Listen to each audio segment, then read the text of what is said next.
Welcome to S vlogs 2020. ഇന്ന് നമുക്കൊരു വെണ്ടയ്ക്ക പച്ചരി ഉണ്ടാക്കിയാലോ. വെണ്ടയ്ക്ക പച്ചരിക്ക് വേണ്ടിയിട്ട് ഞാനിവിടെ വെണ്ടയ്ക്ക അരിഞ്ഞു വെച്ചിട്ടുണ്ട്. ഒരു മീഡിയം സൈസിലാണ് ഞാൻ വെണ്ടയ്ക്ക അരിഞ്ഞു വെച്ചേക്കുന്നത്. അതിലേക്ക് നമുക്ക് 2 പച്ചമുളകും കുറച്ച് ഉപ്പും ചേർത്തിട്ട് ഞാനത് മിക്സ് ചെയ്ത് വെച്ചിട്ടുണ്ട്. നമുക്ക് വെണ്ടയ്ക്ക ഇത് വറുത്ത് കോരണം. ഇത് പെട്ടെന്ന് ഉണ്ടാക്കിയെടുക്കാൻ പറ്റുന്ന ഒരു കറിയാണ്. നമുക്ക് അരച്ച് മിക്സ് ചെയ്താൽ മതി, വേവിക്കൊന്നും വേണ്ട. ജസ്റ്റ് വെണ്ടയ്ക്ക് വറുത്ത് വരുന്ന സമയം മാത്രമേ നമ്മൾ വേസ്റ്റ് ആവുള്ളൂ.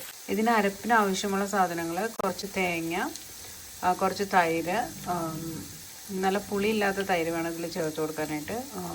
ഓവർ പുളി പാടില്ല. 2 ടീസ്പൂൺ കടുകും ചേർത്ത് കൊടുത്തിട്ടുണ്ട്. പച്ചരി ആകുമ്പോൾ നമ്മൾ കടുക് എന്തായാലും ചേർക്കണം.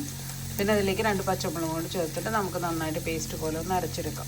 വെണ്ടയ്ക്കൊക്കെ ഏകദേശം ഒന്ന് മൊരിഞ്ഞ് വരുന്നുണ്ട്. നന്നായിട്ട് മൊരിഞ്ഞിട്ട് നമുക്കിത് കോരി മാറ്റാം. ഇപ്പം നമ്മുടെ വെണ്ടയ്ക്കൊക്കെ നന്നായിട്ട് മൊരിഞ്ഞ് വന്നിട്ട് നമുക്കിത് കോരി. വെണ്ടയ്ക്ക പച്ചരിക്കുള്ള വെണ്ടയ്ക്കൊക്കെ ഞാനിവിടെ ഫ്രൈ ചെയ്തെടുത്തിട്ടുണ്ട്. അപ്പോൾ അതിന് വേണ്ടിയിട്ട് നമ്മൾ അരച്ച് മാറ്റി വെച്ചിട്ടുണ്ട്. ഞാൻ കുറച്ച് കൂടുതൽ ക്വാണ്ടിറ്റി ഉണ്ടാക്കുന്നത്. അപ്പോൾ കുറച്ച് കൂടുതൽ തേങ്ങ എടുത്തായിരുന്നു. അതിലേക്ക് നമ്മൾ വെള്ളം ഒഴിക്കാതെ തൈര് ചേർത്തിട്ടാണ് അരയ്ക്കുന്നത്. അരപ്പ് ഇവിടെ റെഡി ആയിട്ടുണ്ട്. വെണ്ടയ്ക്ക ഇവിടെ ഫ്രൈ ചെയ്ത് വെച്ചിട്ടുണ്ട്. ഇനി നമുക്ക് താളിക്കുന്ന പരിപാടി മാത്രമേ ബാക്കിയുള്ളൂ. അരപ്പ് ഒരു പാത്രത്തിലേക്ക് മാറ്റിയിട്ട് അതിലേക്ക് നമുക്ക് കുറച്ച് തൈരും കൂടെ ചേർത്ത് മിക്സ് ചെയ്ത്. തൈര് ശരിക്കും നമ്മൾ മിക്സിയിലിട്ട് ഇത് ചെയ്തിരിക്കുമ്പോൾ കുറച്ച് ലൂസായി പോവും.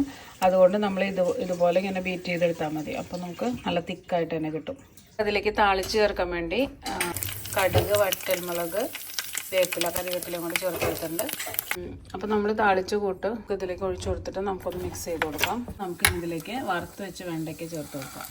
ശരിക്കും ഇത് കഴിക്കണം നമ്മൾ വിളമ്പണേന് തൊട്ട് മുന്നാണ് ഇത് ചേർക്കുക. അല്ലെങ്കിൽ നമ്മുടെ ഇതിൻ്റെ ഈ വെണ്ടയ്ക്ക വറുത്തതിൻ്റെ ക്രിസ്പിനെസ് കിട്ടില്ല. അപ്പോൾ നമ്മൾ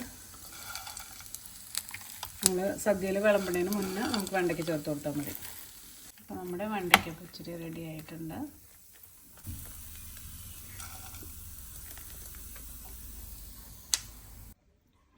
അപ്പോൾ ഞാനൊന്ന് ടേസ്റ്റ് ചെയ്ത് നോക്കാം.